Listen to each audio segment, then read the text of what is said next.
이번 시간에는 뱀파이어 3강, 뱀파이어 문화적 배경에 대해 살펴보기로 하겠습니다. 우선 뱀파이어는 피를 빠는 존재이기 때문에 피의 의미부터 우리 얘기해 보는 게 좋을 것 같아요.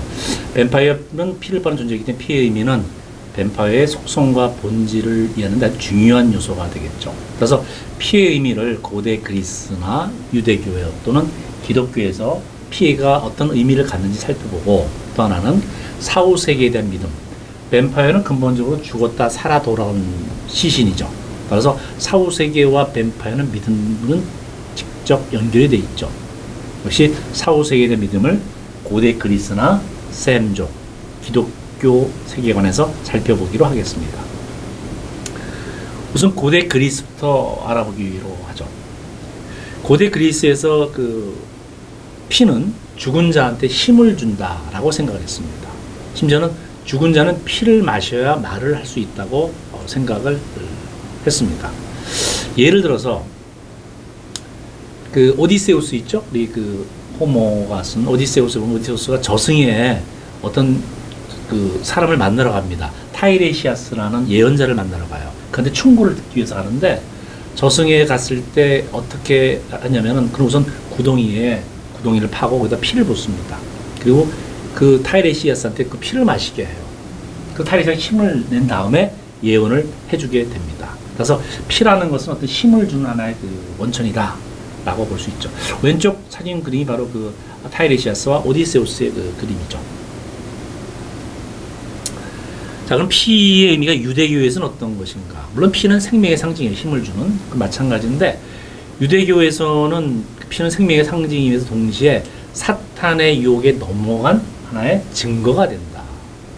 더 나아가서 피라는 것은 인간이 신의 뜻을 거역한 불순종, 순종하지 못한, 또 하나 인간이 저주를 받게 된 증표가 된다고 보았습니다. 그 피를 생명의 근원이지만 상당히 부정적인 의미로 봤던 게 바로 유대교입니다.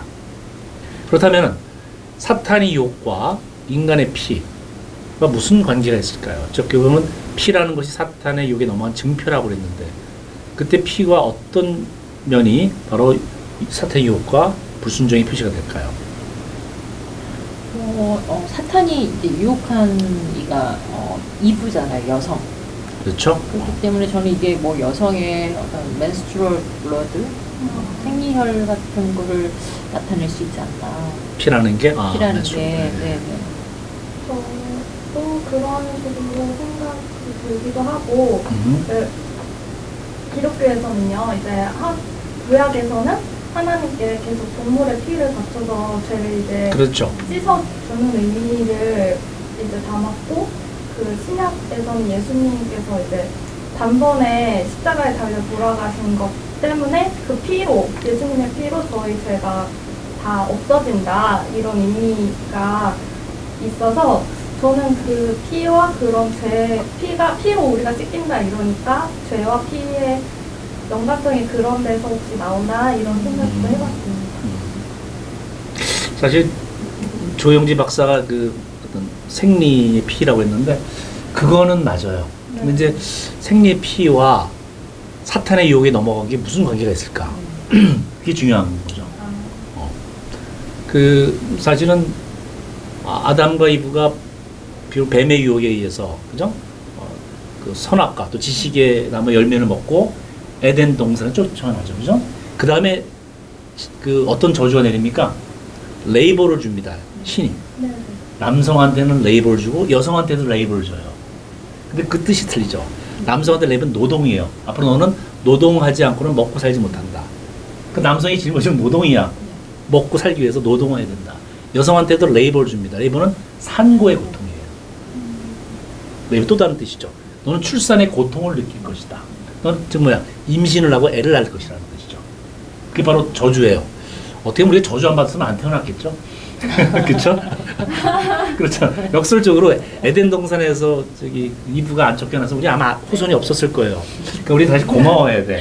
어쨌든 간에 레이버라는 게 이제 출산의 고통인데, 결국은 출산의 고통을 겪게 되는데, 결국은 월경이라는 건 사실 출산과 직결된 거죠. 그죠? 그래서 피가 결국은 신의 명령, 선악과를 먹은 따라서 신의 저주를 받은 것과 연관이 된다 이런 뜻이죠. 하지만 이 저주는 사실은 우리한테는 다행이죠.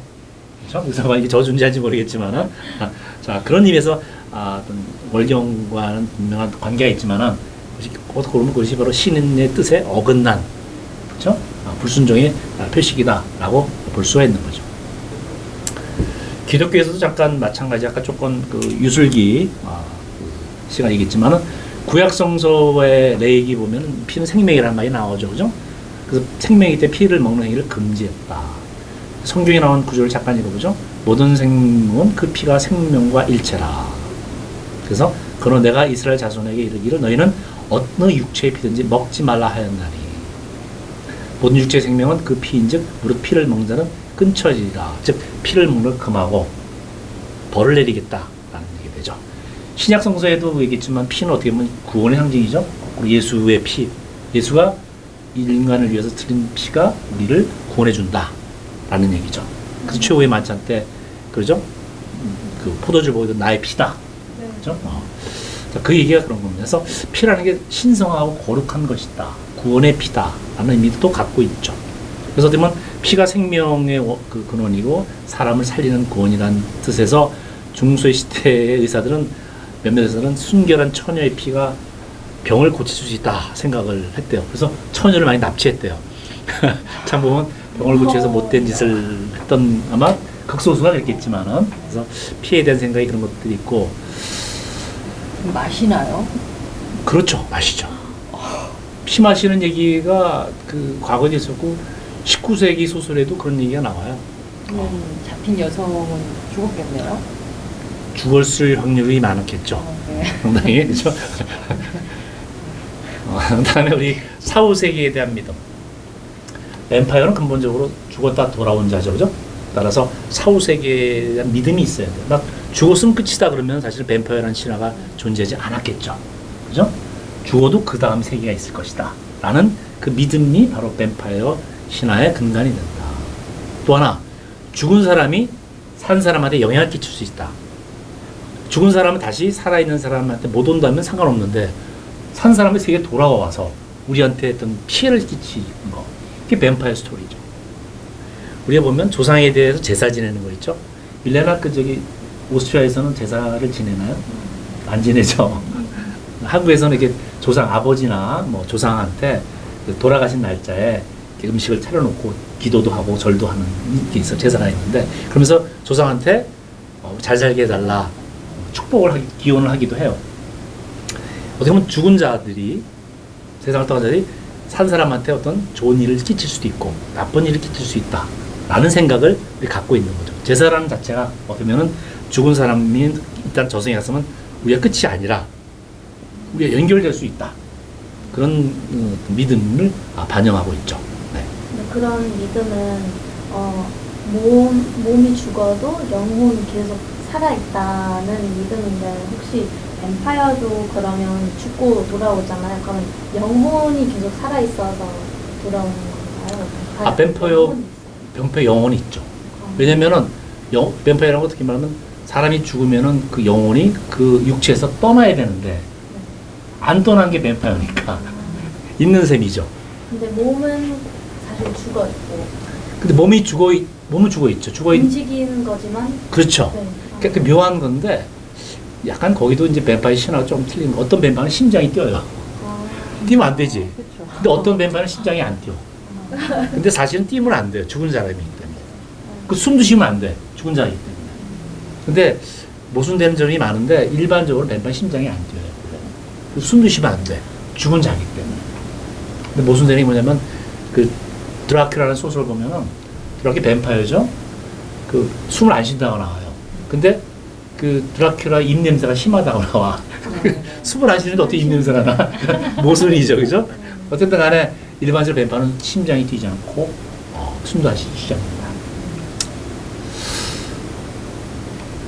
다음에 그 사후세계에 대한 믿음. 고대 그리스. 여러분은 어떤지 모르겠어요. 사후세계가 있는지 없는지 어떤 생각을 갖고 있는지 모르겠지만 고대 그리스인들은 사후세계가 있다고 믿었어요. 그러니까 사람이 죽으면은 저승으로 간다고 했어요.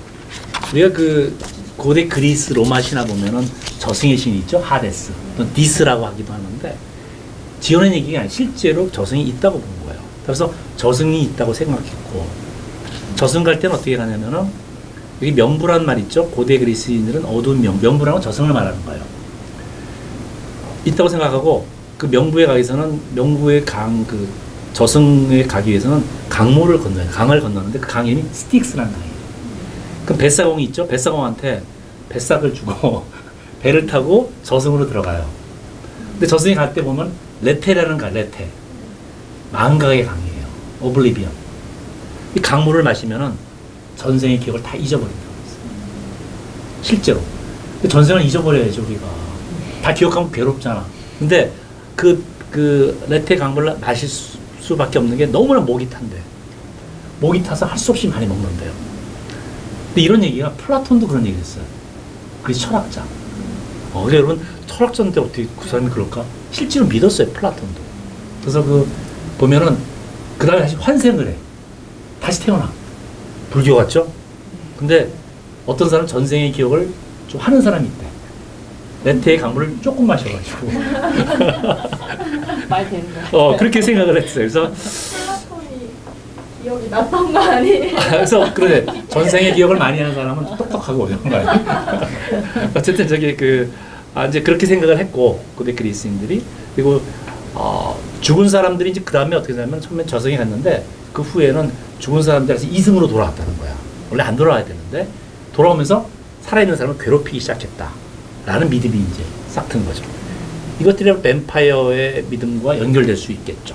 그렇죠? 그래서 죽은 사람에 대한 공포, 저 사람이 살아 돌아와서 우리를 혹시 해치지 않을까라는 공포와 불안이 있었다고 그래요. 왼쪽 그림이 바로 그죠? 저승에 있는 스틱스 강을 건너는 장면이죠. 뱃사공. 우리나라도 그렇지 않아요? 네, 저승에 갈 때 보면 뱃사공한테 돈 줘야지 저승으로 가는 참 묘한 게 참 배를 타고 간다는 게 참 묘하고 일전에 얘기했지만 D.H. 로렌스라는 20세기 영국 그 소설가가 시도 썼는데 그 사람이 Ship of Death라는 시를 써요. 죽음의 배. 맨 마지막엔 죽음의 배를 타고 저승을 가는 거예요. 서양 사람들 믿었어요. D.H. 로렌스는 그 시를 쓰고 얼마 전에 나중에 죽어요. 실제로. 자기의 죽음을 예언한 것처럼. 하여튼 4, 5세기에 대한 믿음이 고대 그리스부터 있었다. 로마 시대도 있었고. 그렇죠. 네.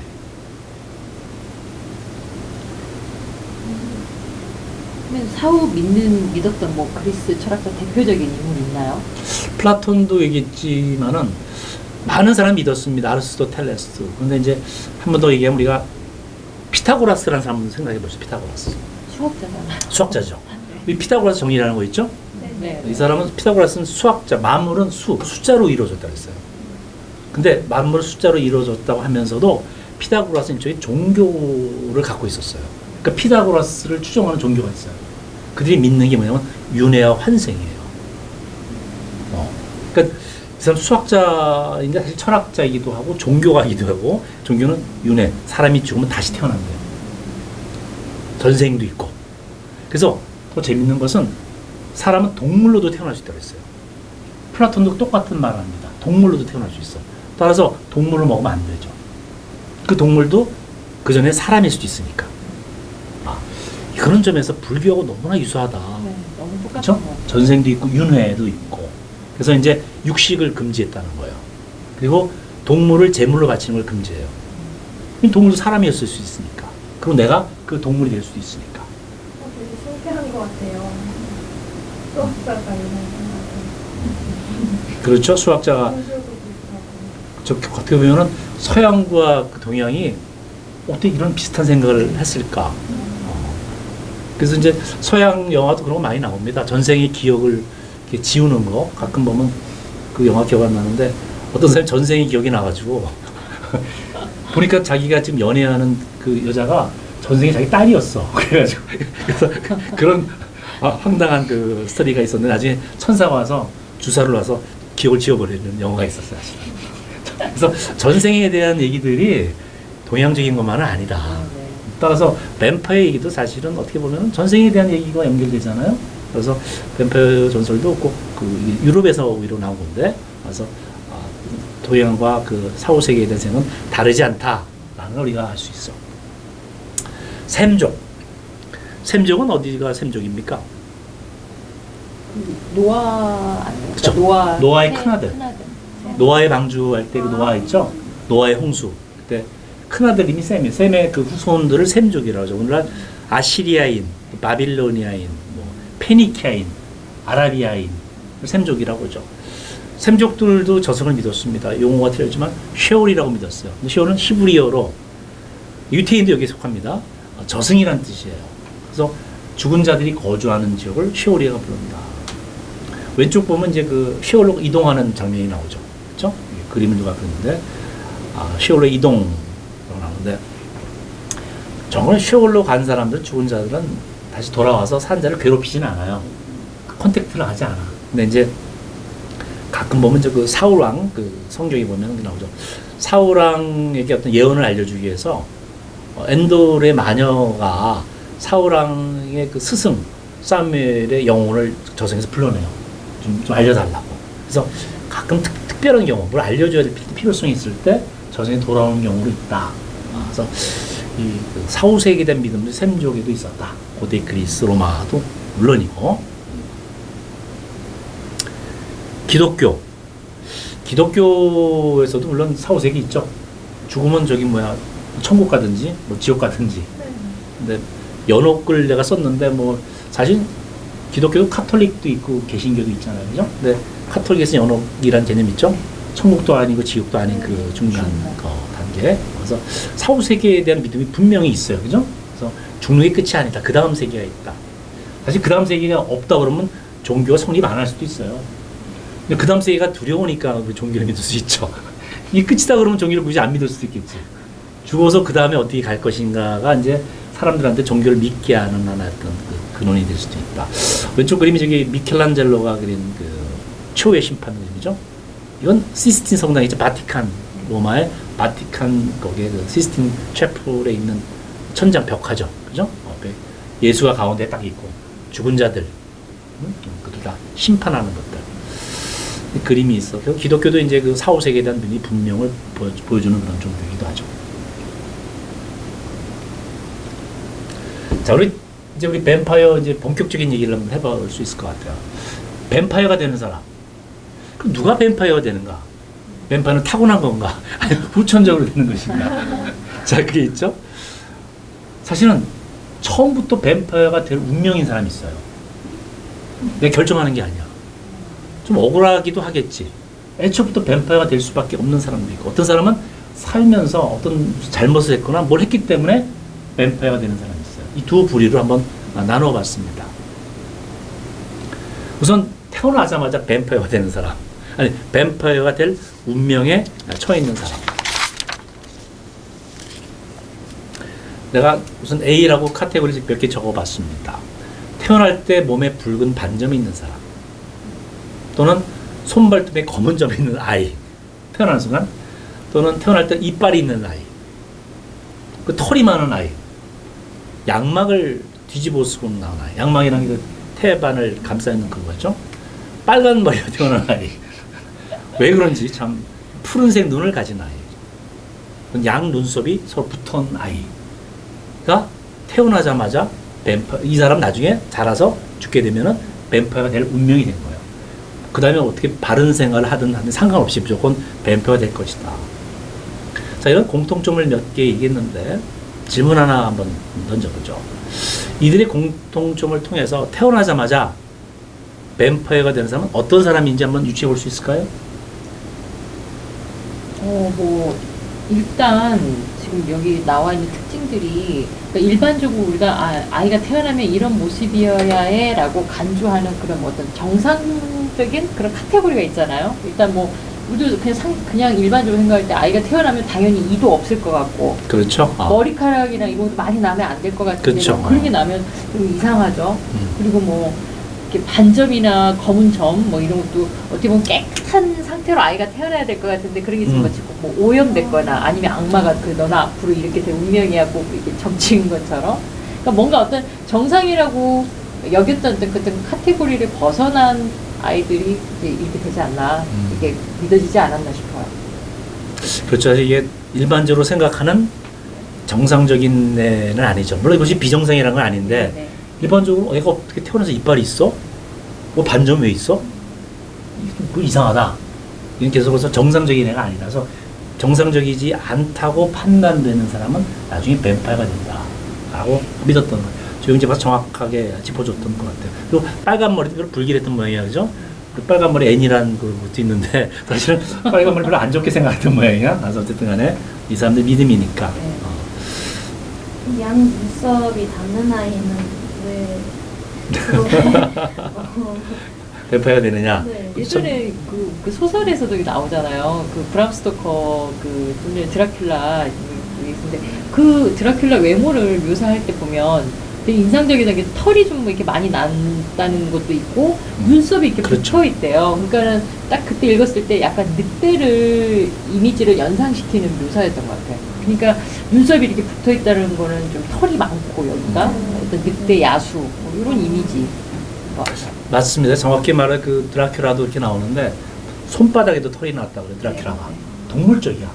털이 많은 게 동물적이라서 이건 좀 이상하다. 그 늑대 인간을 떠오르게 하는 거죠. 또 하나 동물들이 눈썹에 붙어 있잖아요. 그러니까 마치 늑대 인간처럼 붙어 있는 거. 그래서 얘는 늑대의 후손, 동물적인 늑대의 후손이 아니냐 해서 붙은 걸 가지고 마치 뱀파이어의 운명이다라고 좀 얘기를 했던 것 같아요. 그러니까 사실 억울하지, 그죠? 붙을 수 있는데, 그죠? 태어나자 이빨, 태어난 이빨이 있는. 이걸로 이렇게 너는 그런 운명이야 하는 거가 되게 좀 슬펐을 것 같아요. 벌써 그렇죠. 제가 선택한 게 아닌데. 억울하죠. 억울하게. 어떻게 보면 부모 잘못 만난 거야, 그냥. 그죠? 그렇게까지. 부모가 태어나게 해서 이렇게 한 거니까 사실 부모 때문에 뱀파이어 되는 것도 있어요. 그 다음 얘기를 들어보고. 내가 잘못한 게 아닌데 부모 때문에 뱀파이어가 될 수밖에 없는 운명. 또 하나 태어나는 순간 뱀파이어 될 운명인 사람 몇 가지 얘기죠. 사사나. 그러니까 이미 죽은 채로 태어난 아이. 또는 원래 서양에서는 태어나면 세례를 주죠. 기독교권에서는 세례를 못 받은 아이. 그들은 7살 때 뱀파이어가 된대요. 왜 7살인지는 모르겠지만 7이라는 숫자를 상당히 좋아하는 것 같아요. 서양 사람들이. 그리고 또 하나 합법적으로 혼인하지 않은 남녀 사이에 태어난 거. 부모 잘못이네. 이게 나오죠? 두 부부가 결혼하지 않고 애를 낳은 거야. 그 사생아가 되겠죠. 한마디로죠. 사생아. 또한 늑대 인간, 악마나 마녀가 낳은 아이. 그러니까 부모가 늑대 인간이나 악마나 마녀는 저절로 뱀파이어가 되는 거야. 그래서 부모 잘못 만났다 이 뜻입니다. 그러면 그런 사람들이 왜 뱀파이어가 되나요? 그쵸. 왜 사사나가 왜 부모 잘못 만난 것도 아닌데, 그죠? 또 세례를 받기 전에 아이는 왜 뱀파이어가 되는지. 왜 그럴까요? 한번. 모르겠어요. 이게, 그러니까, 아까 좀 전에 말씀하셨지만, 뭐, 그러니까 비합법적인 사이에서 난 아이나 이런 거는 부모가 죄를 지었기 때문에 그게 저주를 받아서 어떻게 보면 아이에게까지 물려진 경우인데, 사실 사사나나 뭐, 세례 받기 전에 죽은 거는 사실 정말 잘못한 것도 아니고, 부모가 죄를 지은 것도 아닌데, 근데 이런 경우는 진짜 이해가 좀 잘 안 되는 것 같아요. 이해는 잘 못하지만 사실은 원래 세례를 받지 못하면은 축복받은 땅에 못 묻힌대요. 세례 받지 못하면. 그 세례를 반드시 받아야 되는 거야. 그래서 아이들이 위급하면 얼른 세례를 줘야 돼요. 서양에서는. 죽기 전에 빨리 해야 돼요. 근데 문제는 이미 죽은 새로 태어나면 세례를 줄 수 없죠. 그래서 축복받은 땅에 묻히지 못하면요, 저승으로 못 간다는 거예요. 저승으로 못 가면 뱀파이어가 된다는 거죠. 아까 말한 뭐 늑대인간이나 합법적으로 결혼하는 사람, 그건 분명히 우리가 죄를 졌기 때문에 부모가 못 간다는 얘기를 하지만 그런 것들이죠. 그래서 사생아도 뱀파이어가 될 운명이에요. 왜냐면 축복받은 정식 묘지에 묻히지 못해요. 당시의 과거의 유럽 문화권에서는 자살한 사람도 묘지에 못 묻혀요. 죄를 졌다고 생각해서. 여러분 그 저기 19세기에 토마스 하디라는 영국 소설가가 있죠. 테스라는 소설가 있어요. 테스라는 소설이 있어요. 테스가 아이를 낳아요. 사생아를. 결혼하지 않는데. 근데 아이를 묘지에 못 묻어줘요. 거기서. 얘는 묘지에 묻히고 싶은데. 그리고 그 신부가 장례식을 안 치러줘요. 그 애가 몰래 묘지 안에 못 들어가고 묘지 바로 바깥에 애를 묻어요. 그 안에 못 들어가니까. 그리고 얘가 축복받은 묘지에 못 묻힐 때 가슴 아파하는 장면이 나와요. 그 얘를 어떻게든 하려고. 사실 그것이 굉장히 큰 제대로 된 축복받은 묘지에 못 묻히는 게 그들한테 아주 큰 일이죠. 지금 여기서는 심지어 뱀파이어가 된다고 그랬으니까, 그죠? 뭐 테스가 이렇게 믿어진 증거는 없지만은 어쨌든 축복받지 못한 거다. 또 하나 이제 재밌는 거는 일부 그리스 사람들은 크리스마스 날 태어난 아이도 뱀파이어가 된다고 그랬어요. 왜 그럴까요? 뱀파이어가 아니, 오히려 더 축복받아야 축복받아야 될 것 같은데, 그죠? 네. 예수님하고 같은 날 지금 태어났네. 죄인 거죠. 정확히 죄예요. 건방지게 내가 예수와 똑같다는 태어나 그래서 오만하다 해가지고 어떻게 보면 축복받기 좋게 생각할 수 있는데 그래서 오만한 것도 이제 우리 기독교에서 오만한 게 되게 큰 프라이드가 제일 나쁜 죄악인데 그때 태어나고 싶어 태어난 것도 아닌데 그런 축복받는 게 아니라 저주를 받았다. 그냥 에피소드 같은 얘기지만 한번 얘기해봤습니다. 다음에 이제 우리가 살아가면서 뱀파이어가 될 사람. 현재 태어나는 순간이 아니라 살면서 하는 사람. 폭력적인 죽음을 당한 사람. 그냥 자연사가 아니라 누구의 폭행에 의해서 강도에 의해서 죽는 사람. 자살자 또는 파문당한 사람. 기독교에서 파문이라는 거 있죠. 파문이라는 것은 우리 영어로 excommunication이라고 하는데 아예 어떻게 보면 그 소사이티에서 배척하는 거예요. 넌 여기 멤버가 아니다. 파문당했다는 건 어떻게 보면 인간 대접을 못 받는 거예요. 그 파문이라는 게 우린 기독교 문화권에서 엄청난 큰 신앙이죠. 과거에 교황이 자기 그 어떤 힘을 과시해서 국왕을 파문한 적이 있죠. 카노사의 굴욕이라는 거 있죠. 그 국왕이 빌어 교황한테 무릎 꿇고 파문을 시켰기 때문에 철회해달라고. 그만큼 파문이 그냥 상징적인 의미가 아니라 그 기독교 문화권은 큰 일이에요. 그 파문당한 사람은 왜냐면 저승에도 못 가요. 자, 그리고 교회와 부모로 저주받은 사람, 부모가 저주할 일은 없을 텐데 부모의 축복받지 못한 어떤 일을 한 사람 또는 교회로부터 파문당한 사람은 뱀파이어가 된다. 이건 뭐 대강 여러분들이 짐작할 수 있겠지만 왜 사후 이런 사람이 뱀파이어가 된다고 생각했겠는가? 기독교식으로 해석이 그쵸? 가능한 것 같아요. 이렇게 해석하는 거죠. 파문이나 자살한 자, 자살하는 것도 여러분 제대로 장례를 못 치릅니다. 자살자도 제대로 못 묻혀요. 그렇기 때문에 제대로 묻히지 못했기 때문에 당연히 그들도 저승에 갈 수가 없어요. 하다 보니까 되게 이제 뱀파이어에 대해서 이제 어느 정도 속성을 많이 익힌 것 같은데 좀 반복적인 것도 좀 있을 겁니다. 우선 또 하나 사는 동안에 뱀파이어가 운명인 사람 몇 가지 또 얘기해 보죠. 아마 같은 연장선에서 생각해 볼 수도 있을 겁니다. 우선 범죄자, 그러겠죠? 한마디로 나쁜 짓 한 사람이 뱀파이어 된다는 거예요. 또는 태어나자마자 축복받지 못한 결혼 또는 애당초부터 비정상적으로 태어난 사람은 뱀파이어 되지만은 살면서 나쁜 짓 한 사람 또는 교회의 법을 어긴 사람도 된다는 거죠. 그래서 흑마술에 손댄 사람, 뭐 금방 짐작할 수 있죠? 하나는 돈 때문에 거짓 맹세한 사람. 원래 거짓 맹세하지 말라고 성경에 나와 있죠. 그러니까 성경의 그 율법에 위배된 일을 한 사람이 뱀파이어 되죠. 또는 사순절 기간 동안 또는 종교절 날에 술을 마시거나 담배 피운 사람. 사순절이 어떤 거죠? 오늘 뭘 사순절이라고 그러죠? 예수님께서 돌아가신 날 5주? 40일. 아, 40일. 사순절날 원래 금식도 해요. 해가 떨어진 다음에 한 끼 먹기도 했어요, 과거에는. 금식하고 먹지 않았는데, 그때 막 술, 담배 하면 안 된다는 거죠. 그건 사순절을, 라마단이라는 거 있죠? 이슬람교. 라마단 때도 금식하잖아.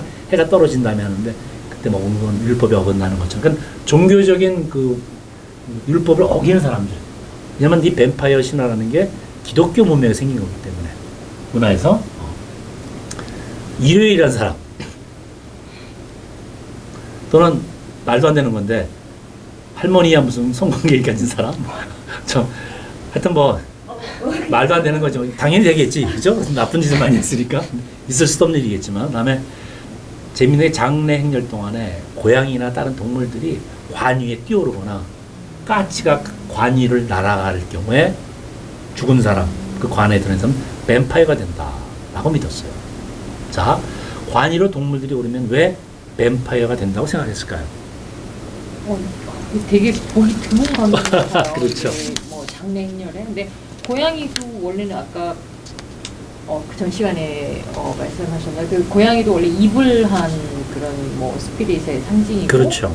까치도 보면 까만색이 새이기 때문에 뭔가 어떤 불길한 어떤 사악한 그런 거의 상징이 아닐까요? 그러니까 그 위로 날아간다는 게 뭐 어떤 상징적으로 얘는 뭐 악마가 저만 잘 모르겠어요. 이게 어떻게 생각해? 횡설수설했는데. 근데 약간 그런 느낌이 있는 것 같긴 해요. 그런 거 표시하는. 그 동물들은 본능적으로 뱀파이어를 알아본대요. 그러네. 올라서 뱀파이어다. 그런 장면이 사실은 그 드라큘라에도 나와요. 드라큘라 묻힌 묘지에 개가 공포를 느끼는 장면이 나와요. 그 소설에. 그러니까 동물들은 알아요. 볼 때 이건 뱀파이어 들어있다는 뜻이다. 그렇게 생각을 했던 것 같아요. 이 일요일에 일하면 뱀파이어 되는 것도 아마 교회랑 뭐 그런 것 같아요. 주일 안 지켜가지고 주일을 꼭 지켜야 된다고 그러잖아요. 일을 하면 안 되고. 그런 그렇죠. 원래 성계도 안식 날에는 쉬어야 된다고 그러죠. 일요일 날. 그래서 일요일 일하는 것도 율법에 어긋나는 거죠. 심지어 모세는 일요일 날 일하는 사람은 어떻게 했어요? 구약 성경에서. 얘네 과거에 사형시키는 사형. 사형으로 시켜야 된다고 생각했어요. 그러니까 그 안식이라는 걸 극도로 싫어했어요. 율법 어긴다고. 근데 그 안식일이 기독교에서 그런데 토요일이 안식인 날도 있어요. 유대교는 토요일이 안식일이에요. 토요일 날 아무것도 안 해. 하여튼 뭐 그렇고 다음으로 넘어가기로 하죠. 자, 이제 우리가 여러 가지 살펴봤지만 우리 짐작해 볼 수 있는 몇 가지들이 있습니다. 몬테규 서머슨이라는 사람이 유명한 뱀파이어 학자예요. 방대한 저서를 몇 권 남겼는데 그런 말 우리 앞에서 얘기한 것을 토대로 짐작해 볼 수 있는 게 뭐냐면 결국 뱀파이어가 되는 사람 누구냐? 살아생전에 끔찍한 범죄를 저지른 사람은 그 벌로서 아주 뱀파이어가 된다. 따라서 살아생전에 끔찍한 범죄를 저지른 사람 중에는 범죄를 저지른 사람도 있지만 마녀라든지 마법사든 늑대 인간도 그죠? 그리고 결국 죽을 때 뱀파이어 된다라고 주장을 하게 됩니다. 따라서 누가 뱀파이어가 되느냐 이런 사실은 뱀파이어와 사회의 관계 또는 뱀파이어가 사회적으로 어떤 의미를 갖고 있는 존재인가를 이해할 수 있는 하나의 첩경이 될 수가 있겠죠. 그래서 뱀파이어 문화는 그 당시 사회를 우리가 읽어볼 수 있는 사회 성격이 어떤지를 알 수 있는 하나의 바로미터가 될 수 있다. 뱀파이어 판별법. 그럼 결국 우리 뱀파이어 누가 뱀파이어가 되는지 또는 이것이 과연 뱀파이어가 맞는지 우리 그 전에 그 시체를 그 오스트리아 정부에서 각 나라 그 세르비아 같은 데 가가지고 실제로 그 뱀파이어라고 의심되는 그 시체를 꺼내서 목을 자르고 했다고 그랬죠. 근데 이제 그 뱀파이어가 진짜 그 시체가 과연 무덤에 있는 시체가 뱀파이어인지 알아보는 방법이 있어야 되겠죠. 말대로. 그래서 이제 시체의 부패 정도, 시체가 어느 정도 썩었는가. 시신이 원래 썩겠죠. 죽으면은 다음에 무덤의 상태, 묻힌 무덤의 상태가 어떤가. 또는 세 번째가 갑자기 그 죽은 사람의 그 마을에 또는 죽은 사람의 가족이 갑자기 병에 걸리거나 죽게 될 경우 어떤 재앙이 닥칠 경우 이거는 뱀파이어의 소행이다라고 생각을 했고 바로 얼마 전에 죽은 사람이 뱀파이어가 돼서 이런 일을 저질렀다라고 생각했어요. 그것이 뱀파이어 판별법 중에 하나입니다. 우선 우리가 시신의 부패 정도가 어떻게 뱀파이어를 판별하는데 어떤 기준이 되는지 한번 얘기를 한번 해보기로 하죠. 시신의 부패 정도입니다. 시신이 영혼을 떠나지 않는다면은 시신이 썩지 않는다고 그랬어요. 저번 시간에 한번 얘기를 한번 했던 것 같은데, 그렇죠? 시신이 썩지를 않는다. 따라서 꺼냈더니 시신이 죽은 지 됐는데 하나도 안 썩었다. 그럼 얘는 죽지 않고 영혼이 계속 남아있다. 뱀파이어다. 생각을 했다는 거예요. 그래서 꺼내서 이제 뱀파이어 처형 방식대로 합니다. 어떻게 뱀파이어를 처형하는지 그 방식은 나중에 얘기하기로 하죠. 또 하나 말이나 하얀 말, 또 어떤 말도 흰 검은 말이라고 하는데 말이나 수고이가 무덤에 가다 거기 안 지나가려고 그래요. 그럴 때도 그 안에 있는 게 뱀파이어다. 짐작하겠죠? 아까 말씀하신 대로. 동물들은 알아요. 여기 뭐가 있는지 안다고 생각하는 거야, 동물들이. 그래서 이제 하고 왼쪽 그림 바로 이제 뱀파이어로 추정된 사람의 묘지를 파헤치는 것들. 이 그림이 있을 정도니까 얼마나 많이 그 당시 뱀파이어 믿음이 퍼져 있는지 우리가 짐작해 볼 수 있죠.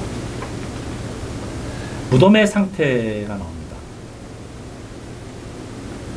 무덤의 상태가 무덤 주변에 조그만 구멍이 있는 경우, 또는 무덤이 파헤쳐진 경우, 무덤 주변에 피가 막 튀인 경우, 이럴 때 이 무덤 안에는 뱀파이어가 들어있다라고 생각을 했습니다. 무덤 주변에 작은 구멍이 있는 경우는 왜 뱀파이어 무덤이라고 생각하실까요? 왜 그럴까요? 구멍하고 뱀파이어 무슨 관계가 있을까요? 그래서 파헤쳐진 것 같은 경우는 확실히 이제 거기서 나온 거니까, 그렇죠? 네, 그리고 근데 구멍은 뭐 발자국 아닐까요? 뱀파이어 발자국? 뱀파이어가 나와가지고 막 이제 돌아다닐 거 아니에요. 나쁜 짓도 하고. 그것도 이제 좋은 또 다시 들어가야 되잖아. 막 흔적이 아닐까. 어떻게 발자국. 생각하는 사람들은? 밀리안은 어떻게 생각해요? 이거 작은 구멍은 혹시 뭐 그 박쥐 이야기랑 박쥐? 뭐 변해서 음, 그런 이야기 아닐까요? 아니 그건 나중 비슷해요. 어. 사실은 네. 상당히 비슷한데 박쥐일 수도 있고 뱀파이어는 몸집을 줄일 수 있어요. 크게 할 수도 있고 변신이 가능하고, 그래서 조그만 구멍으로 나올 수 있는 거죠. 그러니까 뱀파이어가 들락날락하는 구멍이다라고 생각할 수 있어요. 출입구. 뱀파이어가 우리가 특징이 우리 얘기는 했지만 뱀파이어는 자기 몸을 변신할 수도 있고 작게 만들 수도 있고 하니까 아마 그럴 겁니다. 뭐 무덤 쪽에 피가 튀긴 경우는 알겠죠. 왜냐면 아마 뱀파이어 잡아먹은 사람의 피가 튀었다 이렇게 생각할 수 있으니까. 자, 무덤 상태를 보고 이제 뱀파이어다라고 추정을 하게 됩니다. 여기 다음에 재밌는 얘기가 나오는데 망자, 죽은 사람의 가족이나 이웃에게 원인을 모르는 어떤 재앙이 닥치는 경우, 즉 죽은 사람의 가족이 갑자기 또 마을 사람이 갑자기 사망해요. 죽음, 이건 뱀파이어 소행이다 라고 생각하는 거예요. 또는 그 죽은 사람이 살던 지역에 갑자기 비가 많이 내리고 우박이 막 내려. 그럼 가뭄이 오고, 다음에 흉작이 와. 농산물이 자라지 않아. 또는 더 재밌는 건 마을 사람 누군가 뇌졸중에 걸려. 중풍에 걸려. 또는 마을에 가축이 죽어. 한마디로 해서 안 좋은 일이 생길 때. 그럴 때는 얼마 전에 죽은 사람이 뱀파이어가 돼서 이런 짓을 했다 라고 생각합니다. 그러니까 이것을 설명할 방법이 있고, 내가 왜 뇌졸중 걸리지? 이웃 사람이 왜 죽지? 이웃 사람이 왜 뇌졸중 걸리지? 왜 비가 이렇게 심하게 오지? 홍수가 나지? 이거 뱀파이어 짓이라고 생각하는 거예요. 그래서 최근에 죽은 사람의 물이 파헤쳐가지고 뱀파이어 처형식으로 죽였다는 거예요. 이유를 모르니까. 이유를 모를 재앙은 항상 뱀파이어가 한 짓이라고 생각을 했다는 거죠. 실제로 여러분 왼쪽에 그 사진 있죠? 이 바위에 이상한 선이 그려 있죠? 그죠? 바위에. 이 그림이 뭐냐면 이게 룬 문자예요, 룬 문자. 룬 문자는 북유럽 문자입니다. 고대 상형 문자예요. 글자인데 이 글이 뭐냐면 이게 덴마크 영의 핀 섬에서 발견된 9세기경의 돌이라고 합니다. 그래서는 이 돌에 보면 죽은 자가 다시 무덤에 나오지 못하게 하는 글이 적혀 있대요. 그러니까 9세기에 이미 믿었다는 거야. 죽은 자가 돌아올 수 있었다는 거. 그렇죠? 이게 룬 문자로 새겨질 거니까 뱀파이어 믿음이 진짜 얼마나 오래됐는지, 그렇죠? 짐작할 수가 있죠. 네. 다음에 우리 넘어가기로 하죠. 네. 자, 그럼 뱀파이어로 의심되는 시신의 특징들을 또 보죠. 아까 우리 시신의 상태를 보고서는 이게 뱀파이어다 판별할 수 있죠? 처음에 판별법. 몸이 부풀어 올라요. 그러니까 사람이 보통 죽으면은 부패하니까 좀 쪼그라들고 작아질 것 같은데 몸이 커져. 그러면 잘 먹어서 그렇다. 사람의 피를 많이 먹어서. 라고 생각해서 뱀파이어다. 또는 얼굴이 붉어져. 또는 거무스름해져요. 얼굴이 피를 빨아서 얼굴이 붉어지고 거무스름해졌구나. 최근에 피를 빨았구나 생각해서 얘는 뱀파이어다, 죽은 게 아니고. 또는 입과 코에서 피가 흘러나와. 얼마나 피를 많이 먹었으면 저렇게 흘러나올까. 또는 머리야 손톱이 자라요. 그러니까 보통 죽었으면 손톱이 자라지 않겠죠. 손톱이 자랐다는 건 살아있다는 뜻으로 해석이 되는 거예요. 머리가 길어지는 것도. 그 파헤쳐서 이런 현상이 있으면 뱀파이어 됐구나 라고 생각을 했다는 거죠. 상당히 나름대로 근거가 있죠. 일리가 있는 건데, 그러면 과연 진짜 그런가? 그걸 뱀파이어라고 봤는데 사실은 이것을 과학적으로 설명할 수 있다는 거예요. 그런 현상이라는 게 실제로 죽어 있는데 시신이 그렇게 될 수 있다는 거예요. 그래서 이제 그 첫 번째 그 뱀파이어라는 게 가는 실제로 근데 뱀파이어라고 의심하는 그 현상이 실제 일어날 수 있는 일이다라고 이제 과학적으로 설명하는데 그 중에 하나가 시신이 부패 썩는 그 사이클이 있는데 스테이지가 담겨 있는데 그걸 몰라서 그랬다. 이 얘기를 주장한 사람이 폴 바버라는 뱀파이어 학자입니다. 그 사람이 뱀파이어 매장과 죽음이라는 그 글을 씁니다. 그래서 아까 말한 시신의 그런 현상들이 사실은 매장된 지 얼마 안 된 시신에 다 일어난 일이다 라고 설명합니다. 그러니까 자연스러운 일이지 그 사람이 뱀파이어가 돼서 그런 것이 아니다 라고 얘기를 하죠. 그 첫 번째는 그 부패 과정에서 가스가 찬다는 거예요. 사람이 시신이 부패하면은 밑에 속에서 내장 기관이 부패하면서 가스가 하니까 몸이 커져요. 그 가스가 생겨나니까 그것이 가스를 밀어져-가지고 코와 입에서 피가 흘러나온다는 거죠. 마치 흘러나오는 피가 사람을 흡혈한 것처럼 오해를 했다. 그리고 또 하나, 부패가 되면 오히려 피부가 좀 검게 된다, 거무스름하게 된다는 거예요. 그럼 마치 얼굴이 좋아졌다라고 오인을 했다. 또 하나 이제 그런 얘기를 해요. 뱀파이어라고 의심되는데 말뚝을 하면은 소리가 난대, 신음소리가. 근데 그게 그래요. 실제로 그 시신에다가 그 말뚝을 박으면은 피가 흘러나오고 그 속에 있는 가스가 성대를 지나면 소리가 난대요. 그래서 마치 소리가 나니까 얘가 뱀파이어나 소리가 나니까 죽은 게 아니었구나라고 한다는 거야. 이게 이제 폴 바버라는 사람이 주장하는 겁니다. 또 하나 과학적인 나름대로 설명이 또는 시신에서 그 액체가 빠져나오면은 이 액체가 빠져서 쭈글쭈글해가지고 손톱이 길어지게 된다는 거예요. 길게 보인다는 거. 또 하나 잇몸이 액체가 다 빠져가지고 잇몸이 쭈그러지면 올라가죠. 그 이빨이 길어지게 보인다는 거지. 그래서 이렇게 설명해요. 그래서 실제로 시신이 그렇게 되는 현상은 자연스러운 건데 오인해서 그렇다라고 폴 바버라는 사람이 얘기를 합니다. 그래서 시신의 부패 사이클에 대한 무지 때문에 생긴 것이다라는 거죠. 조기 매장설. 뭐 재밌는 그 발상이 너무 죽기 전에 묻어버린 거야. 과거에 사람들이 죽었을 때 그 징후를 잘 몰랐대요. 이 죽은 것이 산 건지. 그러니까 옛날에는 이 죽음 판정하는 게 있죠. 죽었다 안 했다. 그 과학적인 진단이 별로 없었다는 거야. 근데 그 병 중에서 그 긴장성 혼미라는 게 있는데 이 병에 걸리면 온몸이 굳어버리고 하나도 안 움직인대요. 뻣뻣하고 눈도 못 뜨고 완전히 죽은 사람처럼 뻣뻣해 굳어있대. 그러고 사람이 죽었다고 착각을 해서 묻었다는 거예요. 그 말도 하지 못하고 움직이지 못하고 죽었다고 오해를 해가지고 묻어버렸는데 이 사람이 그 무덤 그 관에서 깨어난 거야. 그럼 얼마나 끔찍했어. 관에 묻혔으니 그 못질했을 관에 못질했을 거예요. 그러면 나오려 발버둥 치겠죠. 결국 어떻게 되면 죽게 되겠죠. 그 안에서 지식사에서. 나오느라고 발버둥 치면 손톱 발톱 막 긁고 해서 막 사방에 피가 묻었을 거 아니에요. 그렇죠? 나중에 이상해서 사람들이 오인한 거야. 뜯어봤더니 온몸에 피가 있다. 그냥 뱀파이어다. 라고 이제 하는 그 설이 있어. 혹시 조기 매장에 대한 두려움이 있었다면 조기 매장을 소재로 한 문학 작품이 있을까요? 어떤 게 있을까요? 조기 매장 얘기가? 그 에드가 알렌 포. 그렇죠. 어셔가의 문화. 어셔가의 문화. 그 여동생이 그렇죠. 죽은 줄 알고 묻었는데 나타나잖아요. 다시 살아. 나타나죠. 그러니까 죽은 게 아닌 거잖아요. 죽었다 살아난 게 아니라. 네.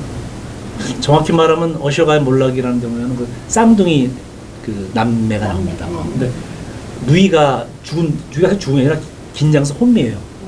이걸 가지고 완전히 몸을 못 움직이고 죽은 사람처럼 보였는데 묻었는데 땅속에 묻은 거 아니고 관에 넣어서 큰 저기 그 낙골당에 넣었는데 나중에 그 관을 뜯고 나와서 낙골당 문을 열고 오는 거야.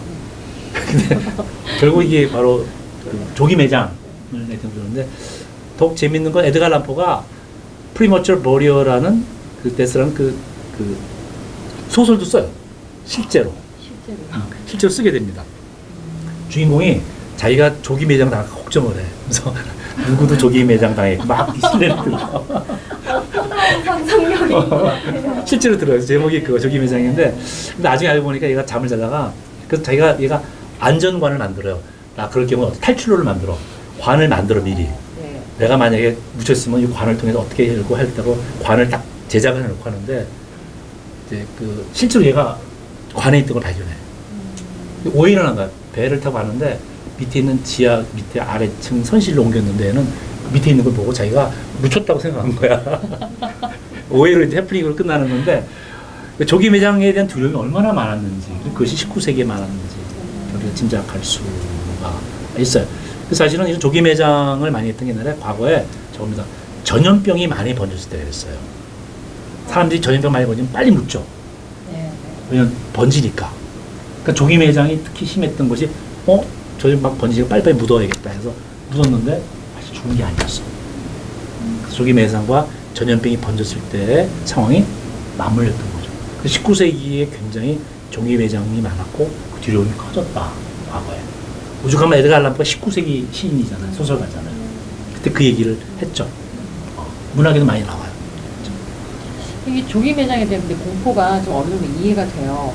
이제 우리도 그런 생각할 수 있잖아요. 그렇죠. 나 완전 안 죽었는데 묻힐 수도 있는 거고. 그러니까 그 우리나라도 예전엔 장례식이 그래서 5일장, 뭐 지금은 3일장인데 저는 그렇게 며칠씩 놔두는 것도 사실은 좀 확인을 하기 위한, 그러니까 여기서 좀 연관이 되지 않나 싶거든요.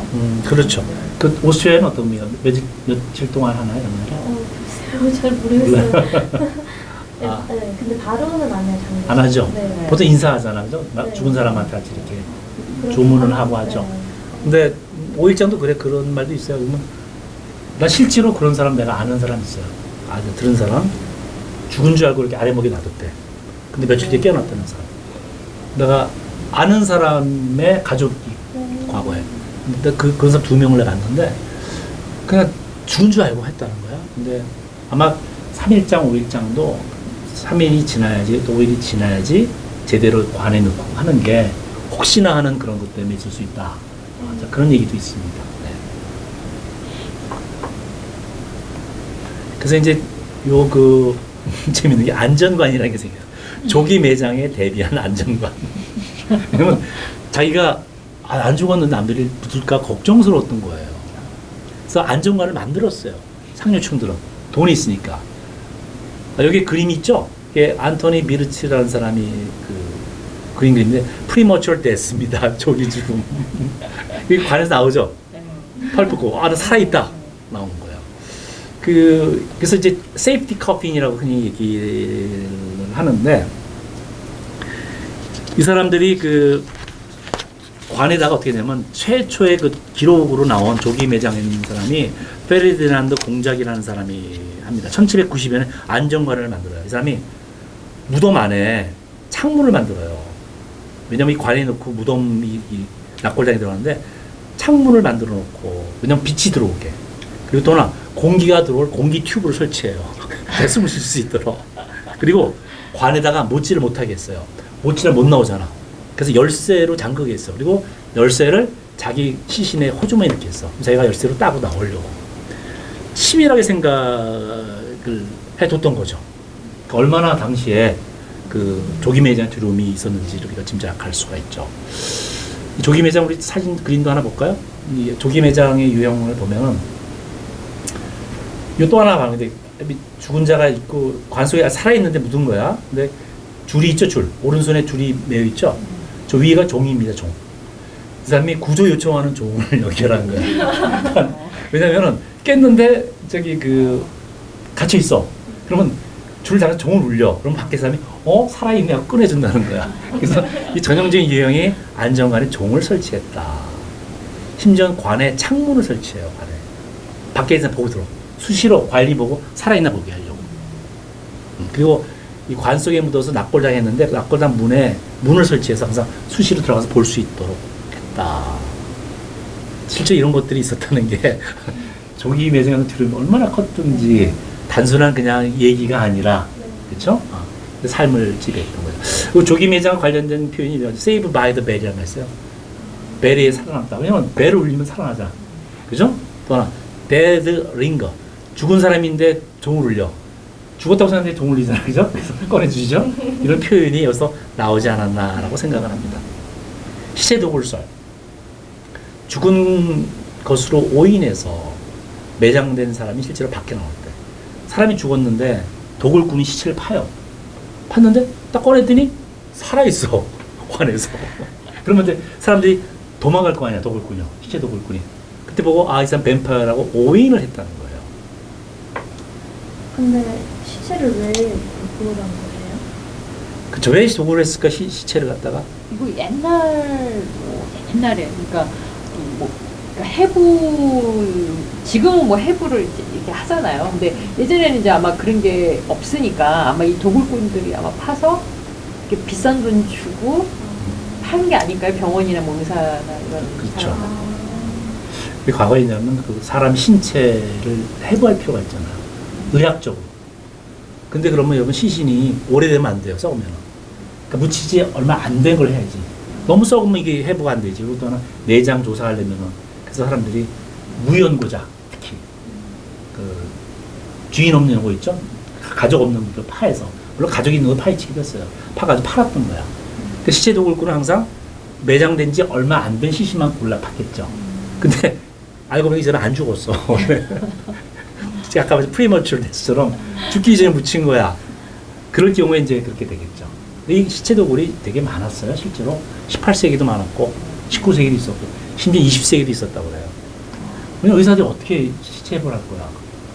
그죠? 물론 동의를 해서 내 시체를 해부하는 사람도 있지만은 그게 얼마 안 되잖아. 그렇죠? 또 하나 시체 간음설. 좀 끔찍한 얘기인데. 여러분 옛날에는 평균 수명이 짧았어요. 우리나라 좀 뭐 80 다 넘지만은 옛날에 거의 젊었을 때 죽은 일이 많죠. 병도 많았고. 그렇죠? 그래서 젊어서 죽은 일이 많았는데 변태 성욕자이죠. 이렇게 죽은 지 얼마 안 된 여자 시체 꺼내가지고 이렇게 간음을 하고 그냥 팽개치고 한 게 마치 사람들이 뱀파이어가 돼서 바깥으로 나왔다라고 오인을 했다는 거예요. 이런 경우가 많았나요? 이게 너무 기괴하고 이게 너무 끔찍하잖아요. 이게 실제로 이렇게 이런 일이 많았는지. 밀레나 들어본 적 있어요? 시체 간음살 이게 처음 들어봐요? 근데 이게 여러분 영어에 네크로필리아란 말 들어봐서 네크로필리아. 네크로라는 게 죽음이라는 뜻이에요. 필리아는 러브, 사랑한다는 거예요. 죽은 시체를 좋아하는 게 네크로필리아인데 병이에요. 정신 변태지, 변태죠. 그러니까 시체 성욕자라고 시체 성애자라고 번역하는데 죽은 시체를 좋아하는. 그러니까 이런 명칭이 있다는 거는 시체한테 그런 변태적인 행동이 있었다는 뜻이 있죠. 실제로 그런 기록도 있어요. 어떤 시체 관리하는 사람이 죽은 지 얼마 된 여자 시체를 가지고 그런 못된 짓을 했다는 게 있어요. 실제로 있었으니까 시체 간음성도 이제 뱀파이어 신화의 미스의 어떤 설명하는 방식이 될 수 있죠. 포르필린증 환자다. 포르필린증은 이제 캐나다 덜핀이라는 화학자가 얘기하는데 이 철분이 제대로 결합하게 해주는 포르핀이 역할을 할 때 포르핀 형자가 되는데 그들의 증상이 바로 뱀파이어 증상과 비슷하다라고 설명합니다. 한동안 이 포르필린증 환자가 바로 뱀파이어라고 얘기하는 게 널리 퍼지기도 했었는데 환자는 햇빛을 쏘이면 피부에 심각한 손상을 입는다. 뱀파이어가 햇빛을 두려워하잖아. 그죠? 또 하나 마늘을 먹을 경우 발진으로 죽을 가망성이 있다. 뱀파이어가 마늘을 두려워하잖아. 그죠? 자극적인 걸 싫어한대요. 또 하나 잇몸이 주저앉아 이가 길어 보일 수 있다. 포르필린증 환자가. 그래서 포르필린증 환자다라는 얘기를 해서 레이먼드 맥널리라는 사람은 유명한 드라큘라 학자입니다. 그 사람이 In Search of Dracula, 드라큘라 찾아서는 저서를 남겼는데 이 사람이 포르필린증 바로 뱀파이어 병이다라고 명명을 해요. 그 당시 과거에 동유럽 귀족들이 사람의 피를 마시는 일이 있었대요. 실제로 이 포르필린증 환자들이 피를 마셨다는 거예요. 또 하나 이제 큰 학설이 광견병입니다. 레이비즈라고 그러죠? 또는 이제 공수병이라고 해서 우리나라 말로. 공수병은 물을 두려워하는 병이라는 뜻이에요. 수는 물이라는 뜻이니까 이 공수병 환자, 광견병 환자들이 빛과 소리, 냄새에 극도로 예민하다는 거예요. 실제로. 그리고 뇌가 약간 혼란을 일으켜서 정상적인 취침 패턴이 혼란스럽다. 그래서 뱀파이어가 밤에 돌아다니잖아. 비슷한 증상이다. 광견병하고. 또 하나 성욕이 강하다. 여러분 성욕 얘기는 하는데 사실 나중에 보면 뱀파이어가 성욕이 강한 걸로 나와요. 섹슈얼리티. 상징으로. 근데 이 광견병에 걸리면 이성을 관장하는 뇌가 마비돼서 본능적인 것만 살아납니다. 또 하나, 광견병을 걸린 사람은 사람 물어뜯으려고 그래요. 개처럼, 실제로. 근데 저렇게 물어뜯잖아, 그죠? 그래서 비슷하다. 그 물에 대한 공포. 공수병은 물을 두려워하거든, 사실은. 이 광견병이. 근데 뱀파이어가 나중에 있지만 흐르는 물을 두려워해요. 왜 그런지도 얘기하겠지만, 붉은 눈을 가졌다. 아마 눈에 모세 혈관이 터져서 물이 붉어지는데, 드라큘라가 레드 아이를 갖고 있다고 해요. 붉은 눈. 나중에 보면 브람 스토커의 뾰족한 송곳니.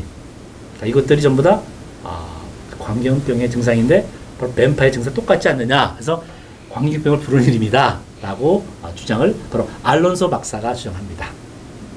그러니까 한마디로 이게 옛날 그러니까 과학이 이제 발달하기 전에 어떤 이러한 좀 이상한 행동이나 증상을 이제 보면 사람들이 이거를 설명을 뭐라고 하고 싶은데 적절한 게 이게 설명이 안 되기 때문에 아마 뱀파이어라는 이 존재를 통해서도 자꾸 설명을 하고 싶어 했던 게 아닌가 싶어요. 그렇죠. 그러니까 뱀파이어라는 존재를 하나 믿었는데 과학적으로 하려니까 물론 그런 신화를 믿지 않으니까 현대과학이 이런 현대병을 이렇게 한 것이 아닌가라고 이제 추측을 이제 하는 거겠죠. 그래서 관경병에 걸린 사람을 뱀파이어다라고 이렇게 하는 거는 상당히 신빙성이 좀 있긴 있어요. 뱀파이어 박쥐 마지막으로 뱀파이어 박쥐를 인입니다. 근데 16세기 남아메리카의 그 가축과 인간의 피를 빠는 박쥐가 발견됐어요. 왼쪽이 그 뱀파이어 박쥐인데 재밌는 거는 이 뱀파이어 박쥐는 그전에 없었고 뱀파이어 전설이 있은 다음에 이 박쥐를 보고 이걸 뱀파이어 박쥐라고 부르자 이렇게 한 거죠. 나중에 붙여진 거죠.